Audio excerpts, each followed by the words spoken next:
پوری طرح اوورویلم کر دیتی ہے، اس پہ چھا جاتی ہے، اس وقت اس کا دل جیسے آگ پہ لگا ہوا ہے، یا خوشی سے آگ پہ لگا ہوا ہے کہہ لیں. آگ ہمیں تو عربی اردو میں یہ بات سمجھ نہیں آتی، آگ کو ہم صرف غصے سے ایسوسیٹ کرتے ہیں، لیکن عربی میں اگر دل آگ پہ لگا ہوا ہے تو آگ کا مقصد ہے کوئی ایک ایموشن ہے، یا خوف ہے، یا خوشی ہے، یا ایکسائٹمنٹ ہے، یا اداسی ہے، جو بھی ہے اس کی وجہ سے اوورویلم ہو گیا انسان، پوری طرح اس پر ایک فیلنگ جو ہے وہ چھا گئی ہے، ایک احساس اس پہ چھا گیا ہے، اس کو کہتے ہیں فؤاد.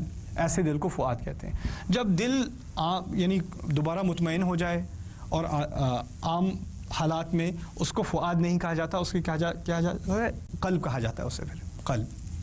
اب اس آیت کے شروع میں بچے کو دریا میں پھینکا جا رہا ہے، اس حالت میں ماں کا دل فؤاد ہوگا یا قلب ہوگا؟ وہ تو فؤاد ہوگا. وَأَصْبَحَ فُؤَادُ أُمِّ مُوسَىٰ فَارِغًا إِنْ كَادَتْ لَتُبْدِي بِهِ. موسیٰ کی ماں کا فؤاد تو بالکل خالی ہوتا گیا، وہ تقریباً باہر چیخیں مارتی ہوئی نکل گئی، اپنا راز کھولنے پر آمادہ ہو گئی.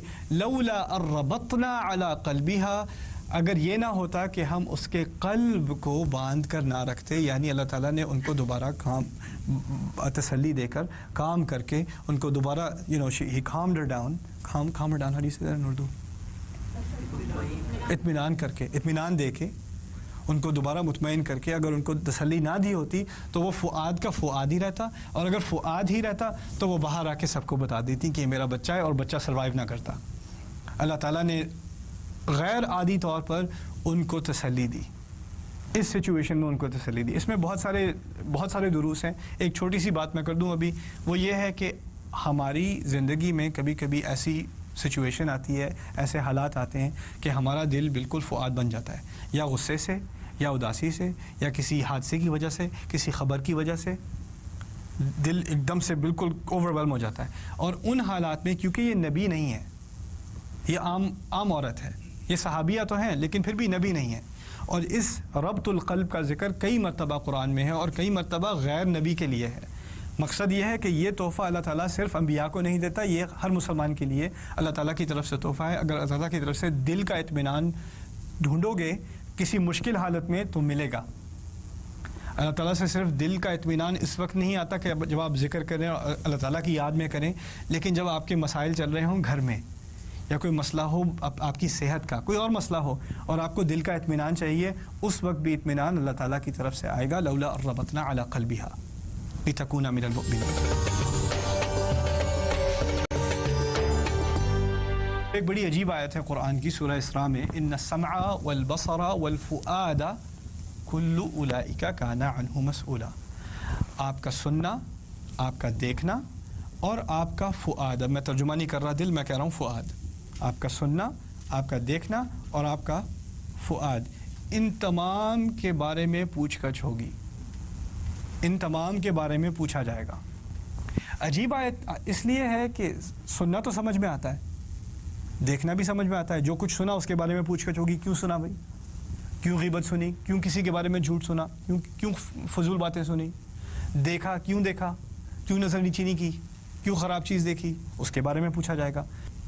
انسان جب کسی ایک ایموشن کی وجہ سے اوورویلم ہو جائے، بہت زیادہ ایکسائٹڈ ہو جائے، تو پھر غلطی کر بیٹھتا ہے.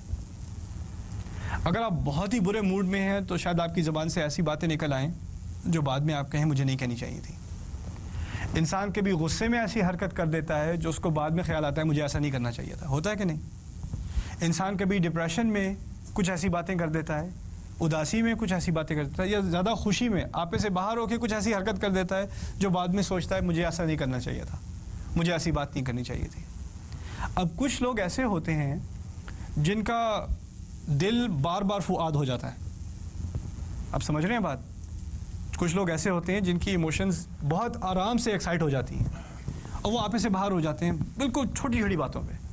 جیسے ہو سکتا ہے آپ کے گھر، آپ کی فیملی میں کچھ ایسے حضرات بھی ہیں جن کا غصہ بہت آسانی سے، ایسے جلدی سے بھڑکتا ہے، پتہ بھی نہیں چلتا یہ ہوا کیا، اور پھر کچھ 5 منٹ بعد دوبارہ بالکل آرام سے جیسے کچھ ہوا ہی نہیں. اچھا ذرا چینی تو ادھر. اچھا اور باقی دن کیسا گزرا تمہارا؟ ابھی تو چیخ رہے تھے یار آپ، تو شیشے ٹوٹ رہے تھے گھر کے، اور اب ایک دم سے دوبارہ بالکل نارمل جیسے کچھ ہوا بھی نہیں. اور کچھ لوگ اس سے بڑے کنفیوز گھر میں، یعنی ایک باپ ہے, اس کو غصہ بڑا آتا ہے, بیٹا گھر میں آیا, بیٹا گھر آتے کے ساتھ ہی تم ایسے نکمے, تم تو یہ, تم تو وہ, چیخ پکار شروع. بیٹا 18 سال کی عمر ہونے کے باوجود اس کی آنکھوں میں آنسو آ گئے کہ ایسی ایسی باتیں سننے کو مل رہی ہیں. پھر ماں جا کے بیٹے کو تسلی دیتی ہے, کہتی ہے دیکھو تمہارے ابو کبھی کبھی ایسے ہو جاتے ہیں, وہ اصل میں ایسے نہیں ہیں, بس کبھی کبھی ہو جاتے ہیں, کوئی بات نہیں, یہ ان کا قلب نہیں ہے, یہ بس ان کا فؤاد ہے. آپ سمجھ رہے ہیں بات؟ تو لوگ اس کو جسٹیفائی کرتے ہیں, کہتے ہیں دیکھو میں نے غصے میں کچھ کہہ دیا تھا, لیکن وہ میں نہیں تھا, وہ تو بس مجھے کچھ ہو جاتا ہے, جب مجھے غصہ آتا ہے مجھے کچھ بس ہو جاتا ہے. آپ کے بچے کہیں گے I didn't mean it mom, that wasn't me, this is me. you know, ہوتا ہے کہ نہیں؟ پھر لوگ کیا کرتے ہیں, لوگ اس کو ایک طرح سے ایک ایکسکیوز بنا لیتے ہیں کہ دیکھو میں نے جو غصے میں بات کی تھی وہ اس کے بارے میں آپ مجھ سے پوچھ گچھ نہیں کر سکتے, جو میں نے ڈپریشن میں حرکت کی تھی اس کے بارے میں مت پوچھو, دیکھو وہ it was a special occasion, وہ کچھ بات آپ سے باہر ہو گئی تھی, لیکن وہ اس کے بارے میں وہ بات دوبارہ مت لاؤ, دیکھو وہ ایک غلطی تھی, وہ ہو چکی. اللہ تعالیٰ اس آیت میں بڑی حکمت سے فرما رہے ہیں, دیکھو جس حالت میں تم اپنے آپ کو کہتے ہو کہ دیکھو اس بارے میں مت پوچھو, اس وقت میں غصے میں تھا, وہ اور بات تھی, اس کے بارے میں مجھ سے کوئی انٹریگیشن نہیں ہو سکتی. اسی کے بارے میں خاص کہا ان السمع والبصر والفؤاد, کیونکہ لوگ اسی کو مثال بناتے ہیں, اسی کے پیچھے ہٹتے ہیں کہ دیکھو جب ایک دفعہ اس طرح کی سچویشن ہو جائے, میں فؤاد بن جاؤں, میرا قلب فؤاد بن جائے, تو پھر اس کے بعد مت پوچھو, مجھے نہیں پتا, مجھے نہیں پتا. اور اللہ فرماتے ہیں نہیں تمہیں پتہ ہے, اچھی طرح پتہ ہے, اور پوچھ گچھ ہوگی اور اسی کے بارے میں ہوگی. یہاں تک کہ جدید کورٹ روم میں یہاں پر امریکہ میں بھی استعمال ہوتا ہے, پتہ ہے, فؤاد, دا سائیکالوجی آف فؤاد استعمال ہوتی ہے. کہتے ہیں کہ کوئی ہائی وے پہ نکلا ہوا ہے, کبھی شو دیکھا ہے کاپس, ہائی وے پہ نکلا ہوا پکڑا نہیں جا رہا, اس کے بعد ریس کار ہے, پولیس والے بیچارے پیچھے رہ جاتے ہیں ہمیشہ, پکڑ نہیں جب تک اس کی گیس ختم نہ ہو جائے. اب اس کی گیس ختم ہو گئی, پھر پولیس والوں نے آ کے اس کو پکڑا, گاڑی سے باہر گھسیٹا, پھر خوب پٹائی کی, اور اوپر ہیلی کاپٹر سے کیمرہ ساری چیزیں دیکھ رہا ہے. اب اس کو سو کیا جا رہا ہے پولیس کو کہ پولیس والوں نے اس کو مارا ہے پکڑ کے, تو پولیس بروٹیلٹی, اب اس کو سو کیا جا رہا ہے. اب پولیس والے ڈیفینس میں آ کے کہتے ہیں, اس کا سائیکالوجسٹ آ کے کہتا ہے کہ جب ہائی اسپیڈ چیس ہو رہی ہوتی ہے نا, لوگ بڑی اسپیڈ میں ڈرائیو کر رہے ہوتے ہیں, تو ایڈرینلن بہت زیادہ ہوتا ہے جس سسٹم میں, اس سے زیادہ ایکسائٹمنٹ ہو جاتی ہے. اصل میں اس کی پٹائی پولیس والے نے نہیں کی تھی, اس کی ایڈرینلن نے پٹائی کی تھی, اس کے فؤاد نے پٹائی کی تھی, قلب نے نہیں کی تھی, اس لیے آپ اس کو جیل میں نہیں ڈال سکتے. تو یہ ایکسکیوز, اس طرح کی معذرت اب کورٹ روم میں بھی استعمال ہوتی ہے, اور اللہ تعالیٰ فرما رہے ہیں ان السمع والبصر والفؤاد. اس کی ایک اور مینیفیسٹیشن کیا ہوتی ہے, کہیں زلزلہ آیا یا سیلاب آیا یا کوئی انریسٹ ہوا, تو لوگ کیا کرتے ہیں, عام آدمی, عام طور پہ بالکل عام آدمی ہے, یعنی اسکول ٹیچر ہے, اکاؤنٹنٹ ہے, جو بھی ہے, جب ایک دفعہ دکانوں کی توڑ پھوڑ شروع ہوئی اور لوگوں نے گاڑیاں لوٹنی شروع کی اور دکانوں میں سے ٹی وی اٹھا کے لے جا رہے ہیں, اسکول ٹیچر, عام آدمی, پاگل نہیں ہے وہ, بالکل سیدھا سادہ انسان ہے, اس کو بھی دیکھیں کیمرے پہ کیا کر رہا ہے, وہ بڑا سا ٹی وی لے کے وہ جا رہا ہے, اور پھر وہ بھی کورٹ روم میں پہنچا, اس کے بارے میں سوال جواب ہو رہے ہیں, تم نے یہ حرکت کیوں کی, I don't know what happened. اور سائیکالوجسٹ کہہ رہا ہے دس از موب مینٹیلٹی.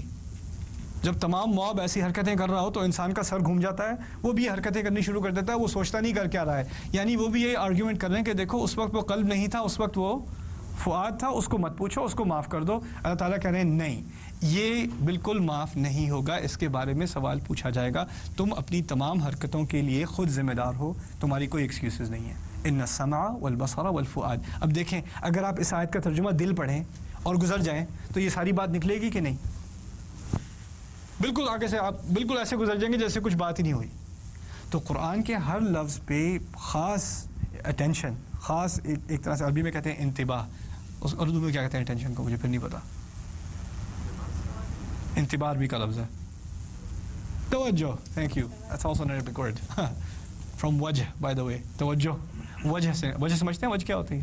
شکل. توجہ کسی طرف, کسی شکل کی طرف, کسی چیز کی طرف اپنی شکل کرنا, اسے توجہ کہتے ہیں. خیر, اس ہر لفظ پہ خاص توجہ کی ضرورت ہے, ہر لفظ پہ. بارک اللہ لی ولکم, والسلام علیکم ورحمۃ اللہ وبرکاتہ.